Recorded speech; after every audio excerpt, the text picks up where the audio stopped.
के गौरवशाली इतिहास, वर्तमान उपलब्धियां और उज्जवल भविष्य की झलक प्रस्तुत करता है। राष्ट्रपति जी का यह भाषण मेरे लिए भारत के बढ़ते साहस और सामर्थ्य का प्रतीक है।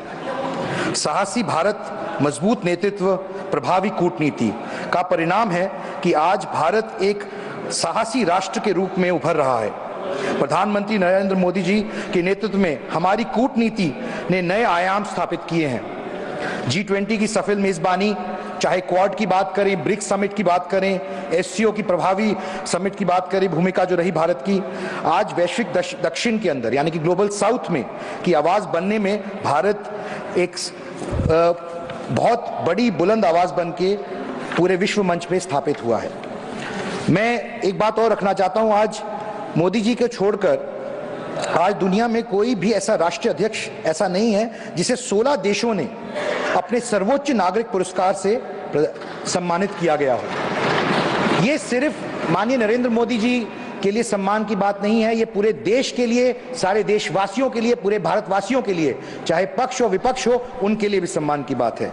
आत्मनिर्भर भारत और मेक इन इंडिया अभियान के तहत हमारी रक्षा क्षमताएं भी मजबूत हुई हैं। 2004 से 14 तक यूपीए के कार्यकाल के अंदर डिफेंस एक्सपोर्ट सिर्फ 4,312 करोड़ रुपए का था, लेकिन 2004 से 24 तक 1900% बढ़ोतरी आई है इसके अंदर और 88,319 करोड़ का अब ये हो गया है। अब हम न केवल अपने लिए बल्कि विश्व के लिए भी रक्षा उपकरणों का निर्माण कर रहे हैं।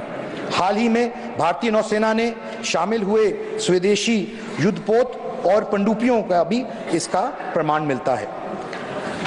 सक्षम भारत, सामाजिक न्याय और समावेशी विकास, ये मूल मंत्र रहे हैं और जिसके ऊपर राष्ट्रपति जी ने अपने अभिभाषण में सबका साथ सबका विकास के सिद्धांत को भारत की प्रगति का आधार बताया है। भारत में आज विकास की परिभाषा केवल आर्थिक वृद्धि तक सीमित नहीं है, बल्कि ये अंतिम पंक्ति में खड़े व्यक्ति के सशक्तिकरण तक विस्तृत है। गरीबों का उत्थान, प्रधानमंत्री आवास योजना के तहत 3 करोड़ नए मकानों की घोषणा, 25 करोड़ लोगों को का गरीबी की रेखा से बाहर निकलना और 80 करोड़ नागरिकों को मुफ्त राशन जैसी योजनाएं सामाजिक न्याय का परिणाम है।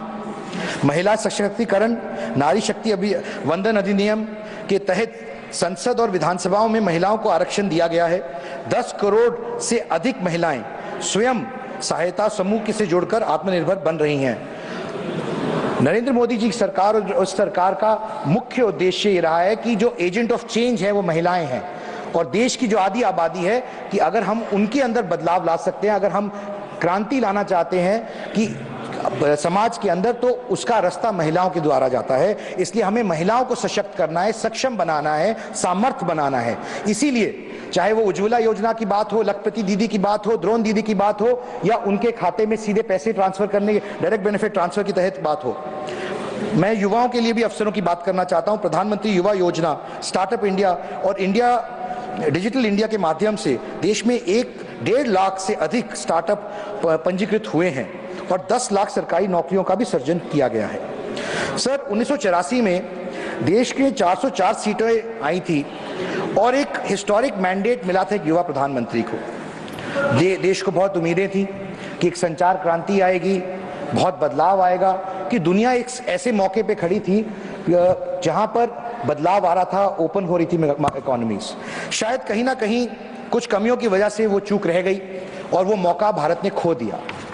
आज मैं इस बात का उल्लेख इसलिए करना चाहता हूं कि 404 और बाद में 414 सीटों के बाद भी आपको राजनीतिक इच्छा शक्ति की जरूरत है बदलाव लाने के लिए, और वो इच्छा शक्ति का उदाहरण सबसे अच्छा 2019 में माननीय नरेंद्र मोदी जी ने प्रस्तुत किया, जो 303 सीटों के साथ भी जो अमूलचूल परिवर्तन उनको करना था सरकार को, चाहे अनुच्छेद 370 की बात करूं, 3 तलाक की बात करूं या सामाजिक न्याय व समावेशी विकास की बात करूं, उन्होंने सब राजनीतिक इच्छा शक्ति द्वारा दिखाया और प्रस्तुत किया कि यह हो सकता है अगर आप चाहें करना। तो मैं बहुत ज्यादा ना कहते हुए बस इतना ही कहना चाहूंगा कि जो लोग आलोचना कर रहे हैं मैं उनसे भी ये निवेदन करना चाहता हूं कि जो 2047 का विकसित भारत का सपना माननीय मोदी जी ने देखा है, वो सिर्फ उनका सपना नहीं है, हर एक भारतवासी का सपना है। वो पक्ष का विपक्ष का हर एक सांसद का सपना होना चाहिए। मुझे नहीं लगता कि किसी को भी इसके अंदर कोई विरोधाभास होना चाहिए कि 2047 तक भारत एक विकसित देश के तौर पर, सफल देश के तौर पर काबिज हो सके। ये हर एक भारतवासी की सोच होनी चाहिए और इसके लिए मैं माननीय प्रधानमंत्री जी का, माननीय राष्ट्रपति जी का धन्यवाद करना चाहता हूं और मैं इस अभिभाषण का भी के समर्थन में खड़ा हुआ था। बहुत बहुत धन्यवाद। जय भारत, जय हरियाणा। धन्यवाद कार्तिकेय जी।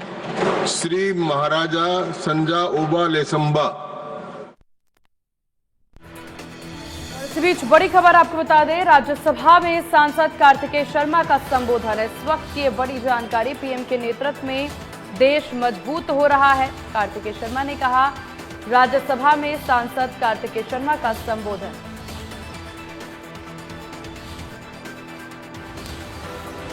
तो इस वक्त की बड़ी खबर, राज्यसभा में सांसद कार्तिकेय शर्मा का संबोधन। ये बड़ी जानकारी आपको बता दें, राज्यसभा में सांसद कार्तिकेय शर्मा का संबोधन। पीएम के नेतृत्व में देश मजबूत हो रहा। राज्यसभा में सांसद कार्तिकेय शर्मा का संबोधन।